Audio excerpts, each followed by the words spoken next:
हिंदवी स्वराज्याचे सरसंस्थापक छत्रपती शिवरायांना मानाचा मुजरा करतो। भारतीय राज्यघटनेचे शिल्पकार भारतरत्न डॉक्टर बाबासाहेब आंबेडकर यांना मानवंदना अर्पित करतो। 24व्या पार्ले महोत्सवामध्ये मंचावर उपस्थित असलेले पार्ले महोत्सवाचे आयोजक श्री पराग अळोणीजी, आमचे सहकारी आमदार, मंचावर उपस्थित श्री अनिल गानूजी, अजित देशमुखजी, प्राध्यापक माधव राजवाडेजी, श्रीमती ज्योती अळोणी, श्री प्रफुल्ल वीरा, श्री अरविंद प्रभू, डॉक्टर अलकाताई मांडके, श्री रमेश पटेल, श्री सुषम सावंत, श्री मिलिंद शिंदे, श्री कृष्ण आंबेकर, श्री राजेश मेहता, श्री प्रवीर कपूर, डॉक्टर प्रसाद सामंत, श्रीमती शुभांगी भावे, पवनजी त्रिपाठी, विनीत गोरे, चरणजित सिंह संधू, त्याचप्रमाणे गणेश देवरुखकर, मंचावरील सर्व मान्यवर, या ठिकाणी उपस्थित सर्व खेळाडू आणि उपस्थित सर्व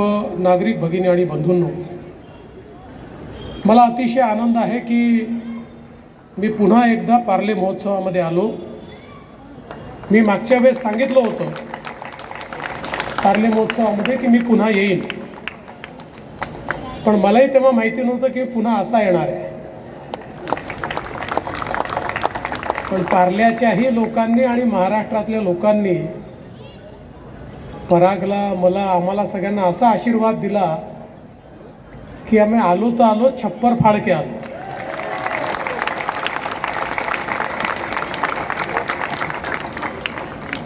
खरं म्हणजे पार्ले महोत्सव हा पार्लेकरांचा स्वतःचा हक्काचा महोत्सव आहे। क्रीडा असो, सांस्कृतिक विभाग असो, सर्व प्रकारच्या गुणांना वाव देण्याकरता एक व्यासपीठ म्हणून, एक मैदान म्हणून या पार्ले महोत्सवाकडे पाहिलं जातं। आणि गेल्या 24-25 वर्षात इतक्या वेगवेगळ्या लोकांनी या महोत्सवामध्ये सहभाग घेतला, त्यातले अनेक विविध क्षेत्रामध्ये प्रावीण्य प्राप्त करणारे देखील झाले। त्यांची सुरुवात इथनं झाली आणि या व्यासपीठाने, या मैदानाने त्यांना त्या त्या क्षेत्रातलं नामवंत देखील केलं। आणि म्हणूनच पार्लेकरांकरता हा पार्ले महोत्सव अत्यंत महत्त्वाचा महोत्सव आहे। मी आता असं म्हणू शकतो की मी अनेक वेळा या महोत्सवात आलो आणि मी परागला आठवण करून देतो की आपले प्रमोदजी महाजन नेहमी असं म्हणायचे की सुज्ञ माणसाने एका कार्यक्रमात 2दा जाऊ नये आणि 2दा गेला तर भाषण तर करूच नये। कारण मागील वेळी केलं तेच भाषण केलं तर लोक म्हणतात याच्याकडे नवं सांगण्यासारखं काहीच नाही, हा तेच ते रटाळ नेहमी बोलतो। आणि दुसरं काही बोललं लोक म्हणतात त्याला काही तत्त्व नाही, मूल्य नाही, मागच्या वेळेस वेगळा बोलला आता वेगळा बोलतो, हा बिलकुल बिनबुडाचा व्यक्ती आहे। आणि म्हणून ते म्हणायचे की एका व्यक्तीने 2 वेळा एकाच कार्यक्रमात जाऊ नये। पण पार्ले महोत्सव असा आहे आणि पार्लेकर अशी आहे की वारंवार इथे यायची इच्छा होते। आपण नेहमी म्हणतो की पुणे ही महाराष्ट्राची सांस्कृतिक राजधानी आहे, तर पार्ले ही महाराष्ट्राची सांस्कृतिक उपराजधानी आहे। आणि मला तर एकाने सांगितलं, म्हणाला तुम्हाला माहीत नाही, पार्लेकर म्हणजे गुप्त वेशातले पुणेकर आहेत। पण मला असं वाटतं की इथली पार्लेकरांचं एकूण जो काही सगळा थाट आहे, किंवा मला असं वाटतं इथली जी संस्कृती आहे ती खरोखर अतिशय सुंदर अशा प्रकारची संस्कृती आहे।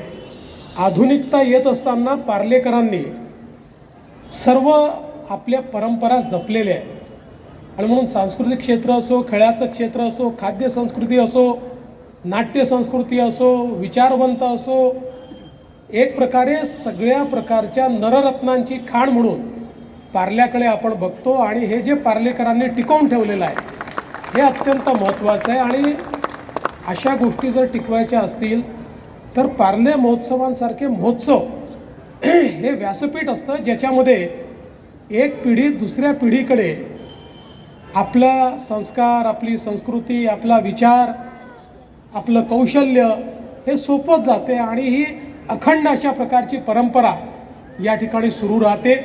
आणि म्हणूनच मला अतिशय आनंद आहे की या महोत्सवामध्ये मी जरी उद्घाटनाला येऊ शकलो नाही तरी मी परागला सांगितलं की मी मध्ये एक दिवस नक्की येणार आहे, कारण त्यानिमित्ताने सगळ्या लोकांच्या भेटीगाठी होतात आणि ही जी पार्ले महोत्सवाची टीम आहे या टीमची देखील एक अतिशय चांगली भेट होते.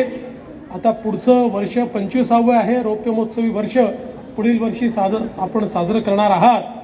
निश्चितपणे त्याचं एक भव्य दिव्य अशा प्रकारचं प्लॅनिंग हे आपल्या मनामध्ये असेलच. त्याच्यामध्ये राज्य सरकार म्हणून देखील आम्ही काही हातभार लावू शकलो तर निश्चितपणे आपण लावून याला अधिक मोठं कसं करता येईल हा प्रयत्न आपल्याला करायचा आहे. शेवटी खेळाचं क्षेत्र आणि सांस्कृतिक क्षेत्र हे दोन क्षेत्र अशी आहेत की ज्या क्षेत्रांकडे जर आपली नवी पिढी वळली तर ती पिढी खऱ्या अर्थानं समाज तयार करणारी, देश तयार करणारी पिढी होते. कारण या क्षेत्राकडे वळलेली आमची तरुणाई ही इतर गोष्टींमध्ये फारशी गुरफटत नाही, किंबहुना एक दिशा, एक अनुशासन आणि एक संवेदनशीलता, एक विजिगीषू वृत्ती, एक स्पोर्ट्समन स्पिरिट या सगळ्या गोष्टी या क्षेत्रामध्ये मिळतात. आणि म्हणूनच हे अत्यंत महत्त्वाचं क्षेत्र आहे. या क्षेत्रात तुम्ही जे काम करतात त्यात आम्ही देखील काही हातभार लावू शकलो तर निश्चितपणे तो प्रयत्न आम्ही पुढच्या काळामध्ये आणि पुढच्या वर्षी तर निश्चितपणे करू. आणि परागजींनी 2 मागण्या केलेल्या आहेत, अतिशय चांगल्या मागण्या आहेत, काही त्या मागण्यांबद्दल प्रश्नच नाही आहे. ही दोन्ही माणसं इतकी मोठी होती की त्यांचं नाव कुठे द्यायचं असेल तर ते अतिशय मला असं वाटतं समर्पकच होईल.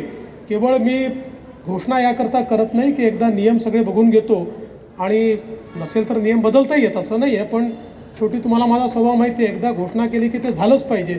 त्यामुळे ज्या क्षणी मी 100% मला खात्री असते की करताच येणार आहे त्यावेळेस मी घोषणा करत असतो. पण मी आज तुम्हाला एवढा शब्द देतो की निश्चितपणे येत्या काळात याच्यावर काम करून ही दोन्ही नावं त्या ठिकाणी जी काही आपल्याला द्यायची आहेत ती देण्याचा प्रयत्न, म्हणजे रमेश प्रभू असतील किंवा डॉक्टर नीतू मांडके असतील, ही दोन्ही नावं खूप मोठी आहेत. ही नावं देण्याचा आपण निश्चितपणे प्रयत्न करू. मी पुन्हा एकदा पार्ले महोत्सवाला, सर्व खेळाडूंना, सर्व कलावंतांना आणि याच्यामध्ये